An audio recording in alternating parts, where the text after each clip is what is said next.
Hello students, I am Dr. A.B. Patil. Welcome in this session of photosynthesis lecture number 10. In this lecture, we are going to study about the C4 pathway. In some tropical plants, carbon dioxide is not directly fixed by Rubisco enzyme.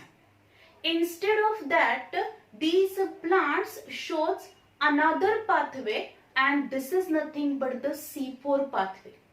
Because these plants which are growing in the environmental condition, in that environmental condition, carbon dioxide concentration is low. That is up to 1 to 2 ppm parts per million. म्हणजे carbon डायऑक्साइडचं concentration एकदम कमी असणार आहे. 1 to 2 ppm 1 ते 2 ppm पर्यंत carbon डायऑक्साइडचं concentration असेल. हाय intensity of light असणार, high temperature असेल.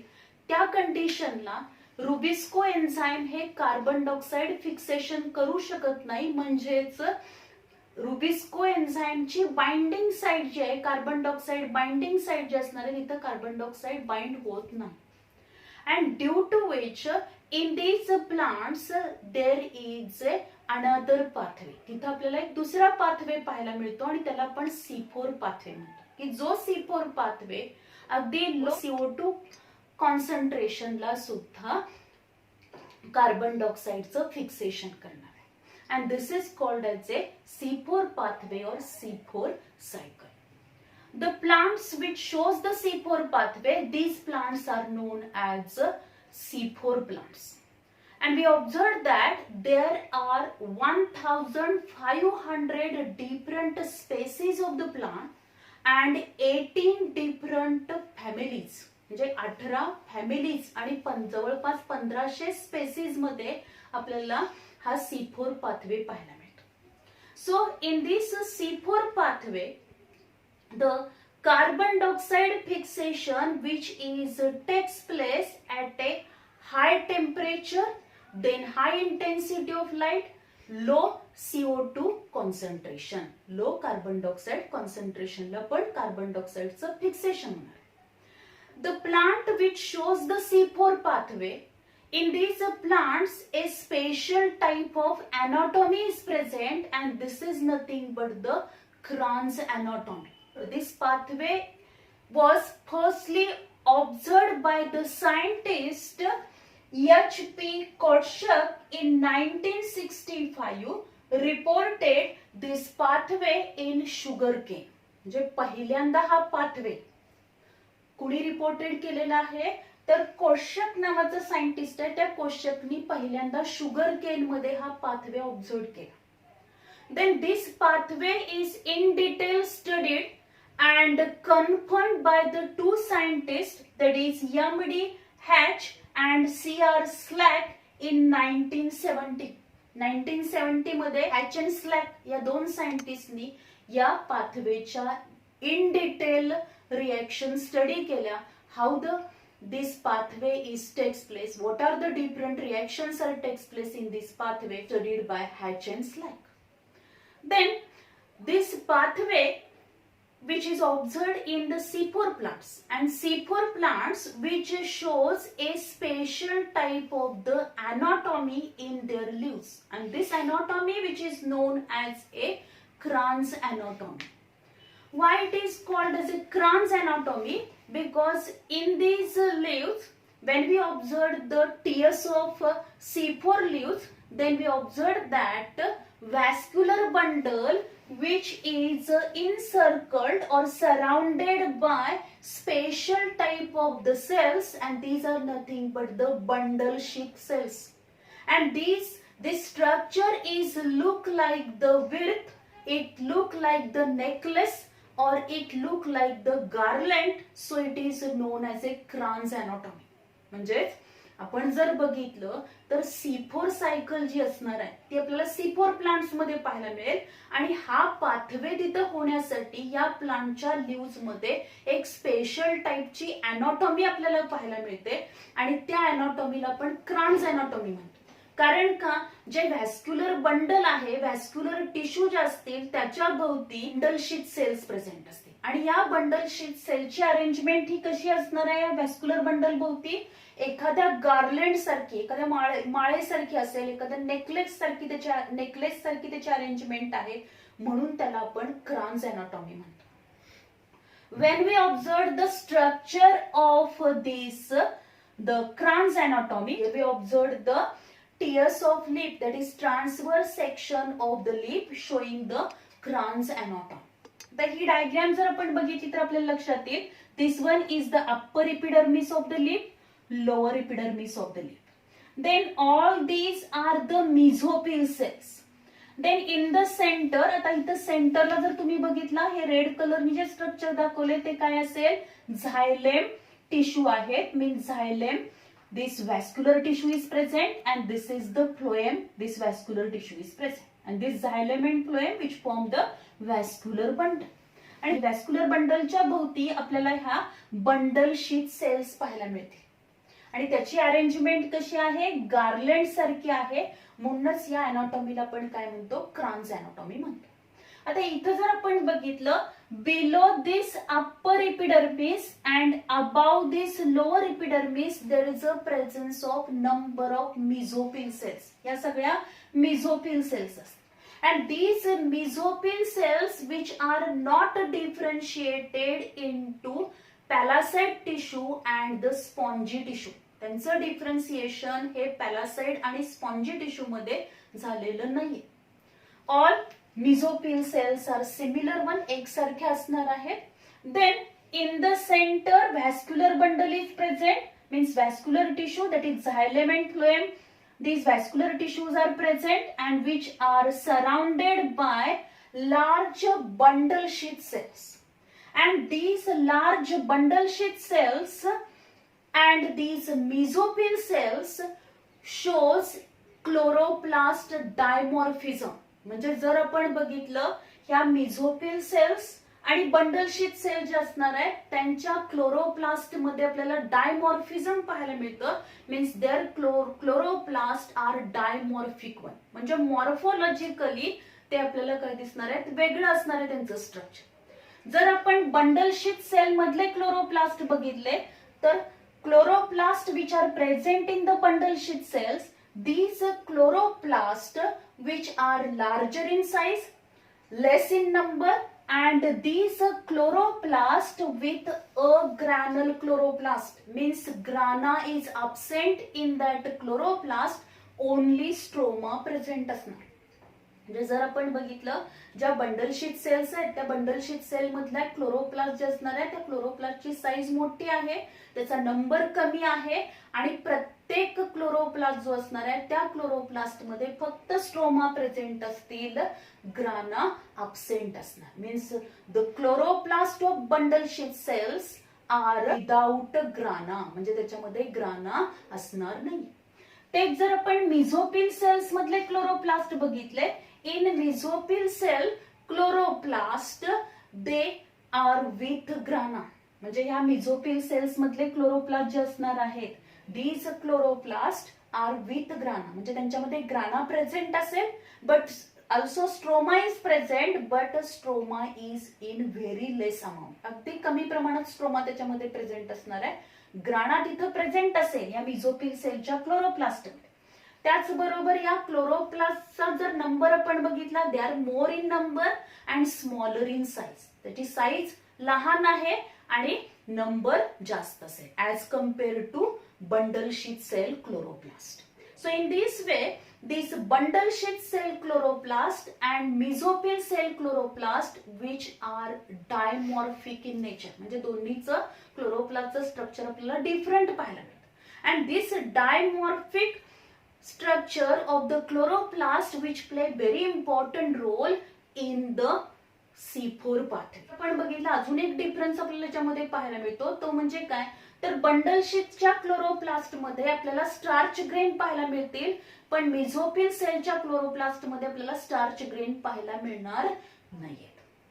Then so this is all about the Kranz anatomy. याला आपण क्रान्स अनाटॉमी म्हणतोय. This Kranz anatomy which is present only in the C4 plants leave. C4 प्लांटच्या leaves मध्येच आपल्याला क्रान्स anatomy पाहायला मिळते.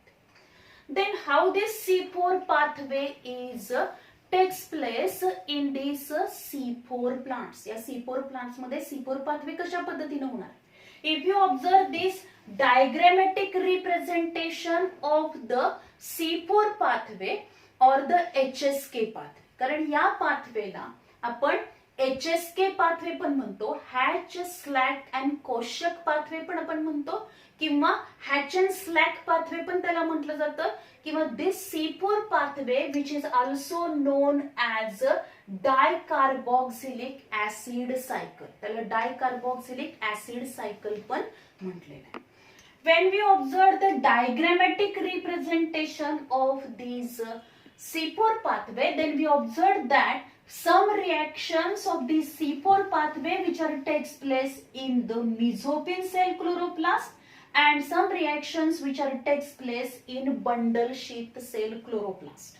When we observe this mesophyll cell chloroplast, आता mesophyll cell म्हणजे ह्या mesophyll cells असणार आहे. ह्या अप्पर इपिडर्मिसच्या खाली इथं mesophyll cells आहेत, लोअर इपिडर्मिसच्या वरती इथं mesophyll cells आहेत. आणि या mesophyll सेलच्या क्लोरोप्लास्ट मध्ये ही कार्बन कंपाऊंड प्रेझेंट असेल which is nothing but the phosphoenol pyruvic acid, किंवा त्याला फॉस्फोइनॉल पायरुवेट म्हटलं जातं. If you observe this mesophyll cell chloroplast, in this mesophyll cell chloroplast there is a presence of the 3 carbon compound phosphoenol pyruvic acid, means phosphoenol pyruvate, त्यालाच आपण phosphoenol pyruvate पण म्हणतो. And this phosphoenol pyruvate accept this atmospheric carbon dioxide if the carbon dioxide concentration is very less, that is up to 1 to 2 ppm, 1 ते 2 ppm पर्यंत जरी carbon डायऑक्साइडचं concentration कमी असेल तरी सुद्धा हा फॉस्फोइनॉल पायरुविक ऍसिड जे असणार आहे ते ऍटमॉस्फेरिक कार्बन डायऑक्साइड ऍक्सेप्ट करेल, फिक्स करेल in presence of PEP carboxylase enzyme or which is also known as the phosphoenol pyruvate carboxylase enzyme. The carboxylation process takes place, and by this carboxylation process this 3 carbon compound phosphoenol pyruvic acid is converted into the 4 carbon compound oxaloacetic acid. त्याचं conversion कशात होणार आहे? ऑक्झॅलोएसिटिक acid मध्ये होईल. Then this oxaloacetic acid which is a 4 carbon compound, and this oxaloacetic acid is the first stable compound of the C4 pathway, so this pathway is known as a C4 pathway. म्हणून या पाथवेला काय नाव दिलेलं आहे? C4 pathway असं नाव दिले, कारण पहिला stable product जो फॉर्म होणार आहे ऑक्झॅलोएसिटिक ऍसिड तो 4 कार्बन कंपाऊंडचा आहे. Then this oxaloacetic acid, आता एकदा का कार्बोक्सिलेशनची प्रोसेस कंप्लीट झाली की काय होईल? हा जो काही ऑक्झॅलोएसिटिक ऍसिड जो असणार आहे 4 carbon compound, this oxaloacetic acid which undergo reduction in presence of malate dehydrogenase enzyme and it is converted into malic acid. म्हणजे या ऑक्झॅलोएसिटिक ऍसिड जे 4 कार्बन कंपाऊंड फॉर्म झालेलं आहे त्या ऑक्झॅलोएसिटिक ऍसिडचं परत रिडक्शन होईल in presence of malate dehydrogenase enzyme and it is converted into malic acid और the aspartic acid. काही प्लांट्स मध्ये एस्पार्टिक ऍसिड पण फॉर्म होतं, काही मध्ये मॅलिक ऍसिड फॉर्म होईल. आता ही जी काही प्रोसेस असणार आहे ही रिडक्शनची प्रोसेस होण्यासाठी तिथं NADPH2 यूज केला जातो. And this NADPH2 which is converted into NADP, कारण इथं रिडक्शन होणार म्हणजेच काय होईल? हायड्रोजन ऍड होणार आहे. Then this malic acid which is formed in the mesophyll cell chloroplast which is transported to the bundle sheath cell chloroplast. आता ह्या मेसोफिल सेल मध्ये मेसोफिल सेलच्या क्लोरोप्लास्ट मध्ये फॉर्म झालेलं मॅलिक ऍसिड हे बंडल शीथ सेलच्या क्लोरोप्लास्ट मध्ये काय केलं जाणार आहे? ट्रान्सफर केलं जाईल. म्हणजेच या ज्या सेल्स असणार आहेत या सेल्स ह्या एकमेकाला कनेक्ट असणार आहेत, तिथं प्लाझ्मोडेस्माटा प्रेझेंट असणार आहे, त्याच्यामधून हे काय केलं जाईल, this malic acid which is form in the mesophyll cell chloroplast which is transported to the bundle sheath cell chloroplast. Then this 4 carbon compound malic acid which undergo decarboxylation in presence of enzyme malate dehydrogenase, and then this malic acid is converted into 3 carbon compound pyruvic acid. आता इथं काय होईल, जेव्हा हे malic acid bundle sheath सेलच्या chloroplast मध्ये येणार आहे, बंडल शीथ सेलच्या क्लोरोप्लास्ट मध्ये आल्यानंतर तिथं या 4 carbon compound that is malic ऍसिडचं डिकार्बोक्सिलेशन होईल. It undergo decarboxylation reaction and it is converted into pyruvic acid. आता डिकार्बोक्सिलेशन होणार means removal of carbon in the form of carbon dioxide. इथं कार्बन डायऑक्साइड रिलीज होणार आहे, त्याचबरोबर NADP पासून NADPH2 इथं फॉर्म होईल. आता ही जी रिएक्शन असणार आहे ती रिएक्शन मॅलेट डिहायड्रोजिनेस एन्झाईम काय करेल, कॅटलाइज करणार आहे. आता या प्रोसेस मध्ये जो काही कार्बन डायऑक्साइड इथं रिलीज होणार आहे, या रिएक्शन मध्ये जो कार्बन डायऑक्साइड रिलीज होणार आहे, this carbon dioxide which is enter into the Calvin cycle. Means this carbon dioxide which is released in the bundle sheath cell chloroplast stroma where the Rubisco enzyme is present, and this Rubisco enzyme that is RUBP carboxylase which fix the carbon dioxide and then convert this ribulose bisphosphate into 2-phosphoglyceric acid. 2-phosphoglyceric acid to there is a formation of 3-phosphoglyceraldehyde, 3-phosphoglyceraldehyde to there is a formation or there is a synthesis of glucose. तिथं ग्लुकोजचं synthesis होणार.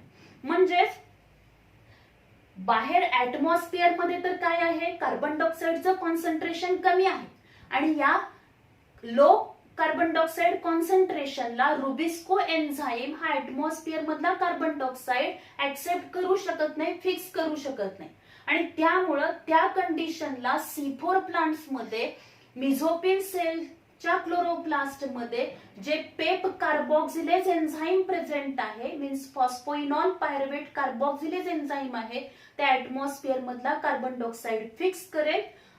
तिथं ऑक्झॅलो acetic acid form होईल, ऑक्झॅलो acetic acid पासून malic acid form होणार.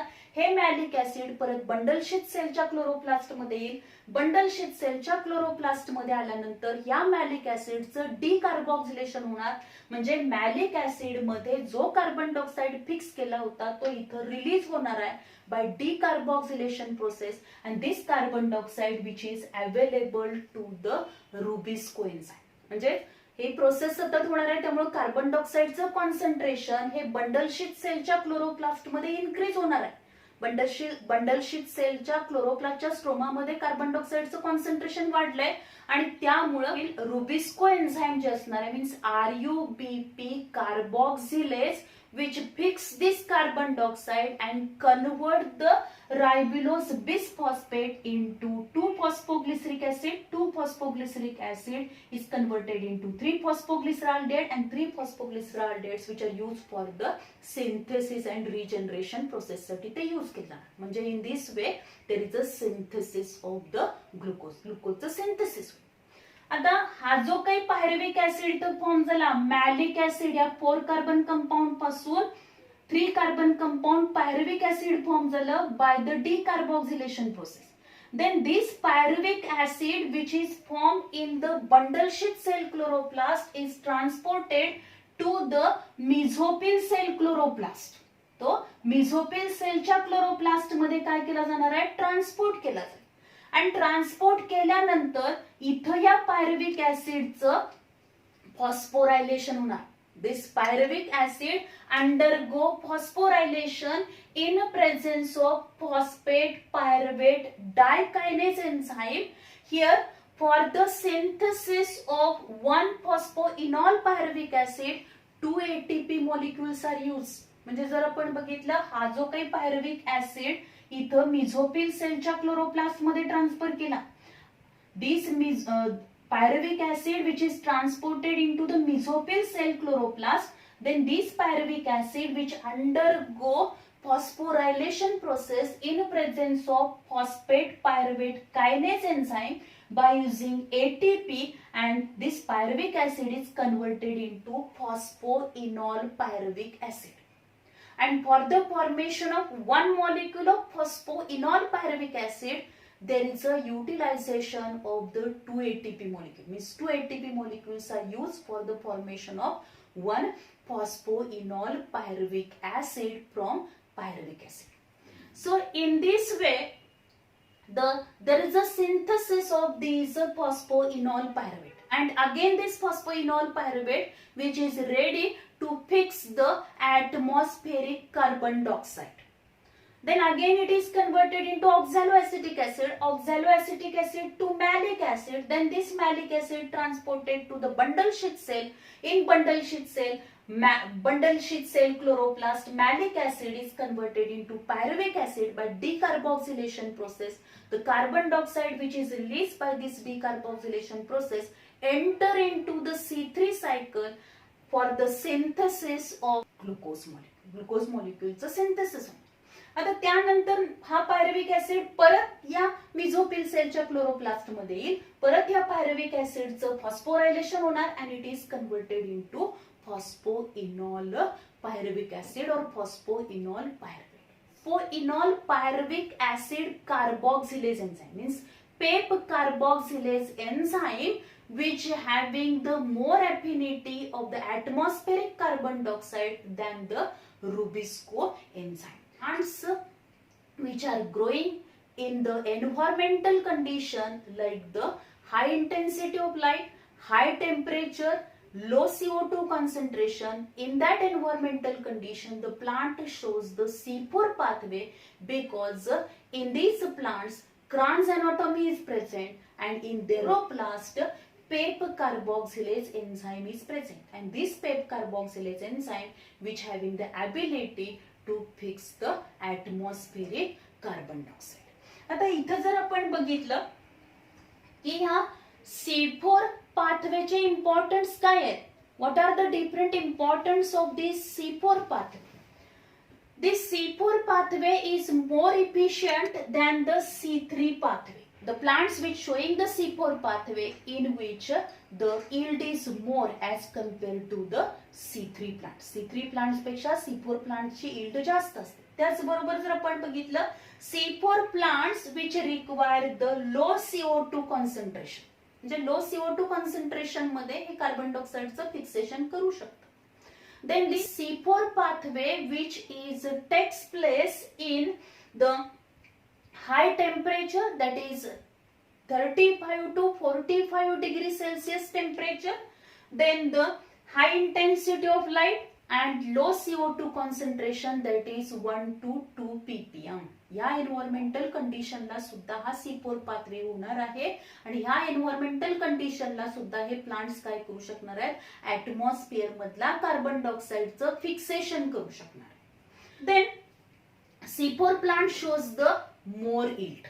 C4 plants gives the more yield than the C3 plants. आता जर आपण examples बघितले C4 प्लांटचे, मेज, शुगरकेन, जवार, amaranthus and euphorbia, these are the different examples of the C4 plants. Then what is the difference between the C3 plants and C4 plants? आता आपल्याला हे तरी माहित झालं की C3 प्लांट जे असणार आहे त्या C3 प्लांट मध्ये C3 सायकल आपल्याला पाहायला मिळते आणि C4 प्लांट्स मध्ये आपल्याला C4 पाथवे आणि C4 पाथवे बरोबर C3 पाथवे पण तिथे आपल्याला पाहायला मिळतं. त्याच्या बंडल शीथ सेलच्या क्लोरोप्लास्ट मध्ये आपल्याला काय पाहायला मिळणार आहे, तिथं C3 पाथवे आपल्याला पाहायला मिळतं. Then what is the difference between these C3 plants and the C4 plants. इथं जर आपण बघितलं the C3 plants required the optimum temperature for the photosynthesis is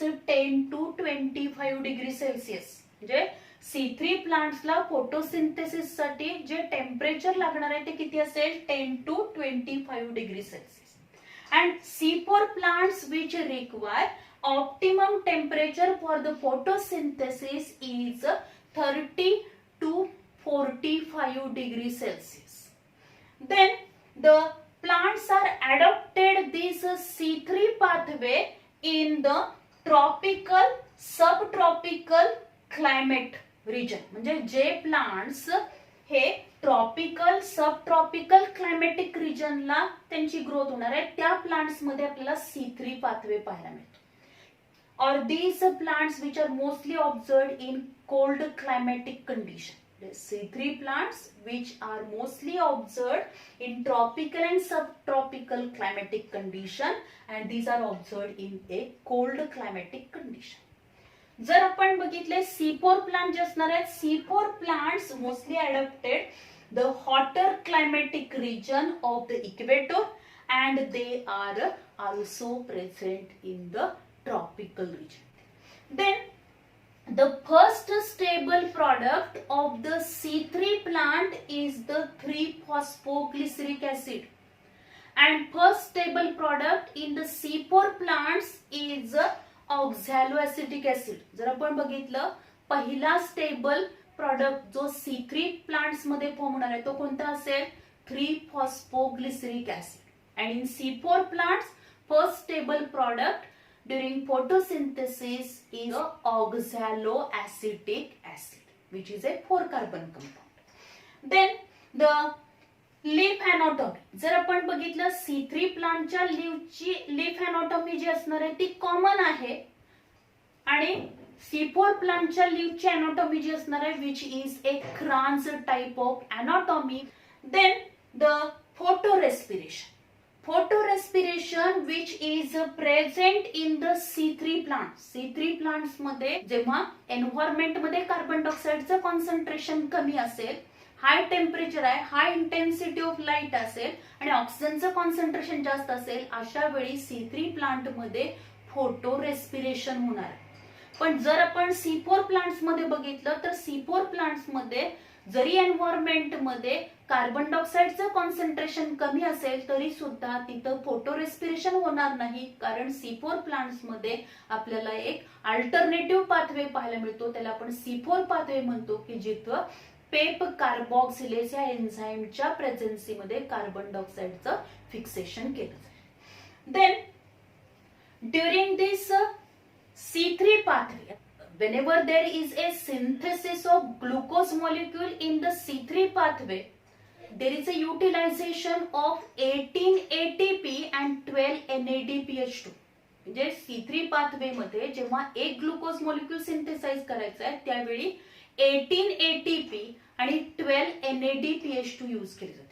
but if you observe in the C4 plants, पण जर आपण C4 plants मध्ये बघितलं, C4 plants मध्ये C4 पाथवे आणि C3 पाथवे दोन्ही होणार आहेत, आणि त्यामुळं इथं 30 ATP अँड 12 NADPH2 लागतील. किती लागणार, 30 ATP लागतील आणि 12 NADPH2 which are required for the synthesis of one glucose molecule. एका ग्लुकोज मॉलिक्यूलच्या सिंथेसिस साठी तिथं 30 ATP आणि 12 NADPH2 लागणार. कारण का, C3 पाथवे पेक्षा C4 पाथवे मध्ये 12 ATP जास्त लागतात. कारण का, इथं जर आपण बघितलं जेव्हा पायरुव्हिक ऍसिडचं कन्व्हर्जन हे फॉस्फोइनॉल पायरुव्हिक ऍसिड मध्ये होणार आहे, तेव्हा एक फॉस्फोइनॉल पायरुव्हिक ऍसिड फॉर्म होण्यासाठी 2 ATP लागणार आहे. आणि ही प्रोसेस, कारण एक CO2 रिलीज केला जाणार आहे, एका CO2 मॉलिक्यूलचं फिक्सेशन करताना ही सगळी प्रोसेस होणार आहे, आणि त्यामुळे तिथं 2 ATP युटिलाइज केली जातील पायरुव्हिक ऍसिडचं कन्व्हर्जन फॉस्फोइनॉल पायरुव्हिक ऍसिड मध्ये करतात.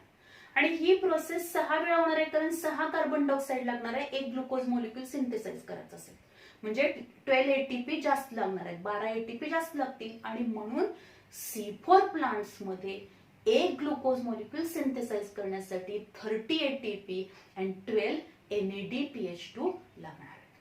Then what are the examples of these C3 plants and the C4 plant? C3 plant चे examples जर आपण बघितले, rice, bean, potato, then the wheat, these are the different examples of the C3 plants. आणि C4 प्लांटचे examples आपण बघितले तर sugar cane आहे, मेज आहे, त्याचबरोबर jowar, amaranthus, these are example of the C4 plants. So this is all about the difference of the C3 and C4 pathway. आता ही जे काही C4 पाथवे आहे त्या C4 पाथवे मध्ये आपण जर बघितलं हे जे डायग्रॅमॅटिक रिप्रेझेंटेशन आहे त्या डायग्रॅमॅटिक रिप्रेझेंटेशन वरती बऱ्याच वेळेला नीट साठी आणि सीईटी साठी क्वेश्चन विचारलेला आहे. इथं बरेचसे जे मधले प्रॉडक्ट्स आहेत ते प्रॉडक्ट जे फॉर्म होतात रिएक्शन जे आहेत त्या रिएक्शन मधले काही कंपाऊंड तिथे दिले जात नाहीत, तिथे अल्फाबेट दिले जातात आणि ते आपल्याला ऑप्शन मध्ये दिले जातात. त्या पद्धतीने याच्यावरती डायग्रॅमॅटिक रिप्रेझेंटेशन वरती क्वेश्चन विचारला जातो किंवा डायरेक्ट थेरीला क्वेश्चन विचारला जातो. Give the diagrammatic representation of C4 pathway और HSK पाथवे अशा टाईपचा क्वेश्चन विचारला जाईल. त्याचबरोबर इथं क्वेश्चन विचारला जातो first stable product of the C4 pathway oxaloacetic acid which is a 4 carbon compound.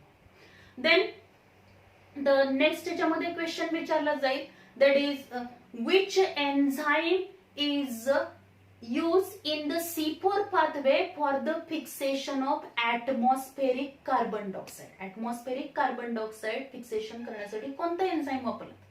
किंवा क्वेश्चन असाही विचारला जाईल atmospheric carbon dioxide is fixed in which chloroplast. कुठल्या क्लोरोप्लास्ट मध्ये काय होणार आहे ऍटमॉस्फेरिक कार्बन डायऑक्साइडचं फिक्सेशन होतं तर ते मिझोफिल सेलच्या क्लोरोप्लास्ट मध्ये ऍटमॉस्फेरिक कार्बन डायऑक्साइडचं फिक्सेशन. त्याचबरोबर ही जी क्रान्स एनाटॉमी आहे क्रान्स एनाटॉमीची डायग्राम आपल्याला थेरीसाठी विचारली जाऊ शकते. Sketch and label the Kranz anatomy of the C4 plants त्या टाईपचा क्वेश्चन आपल्याला विचारला जाईल. किंवा ही क्रान्स एनाटॉमी जी आहे त्याच्यामधलं क्लोरोप्लास्ट डायमॉर्फिझम वरती आपल्याला क्वेश्चन MCQ मध्ये किंवा थेरीमध्ये पण विचारला जातो किंवा ही डायग्राम दिली जाते आणि डायग्राम बेस्ड सुद्धा आन्सर इन वन सेंटेन्सचे क्वेश्चन याच्यावरती विचारले जाऊ शकतात. त्याचबरोबर हा जो पॉइंट आहे give the difference between the C3 plants and C4 plants त्याच्यावरती पण क्वेश्चन विचारलं जाईल.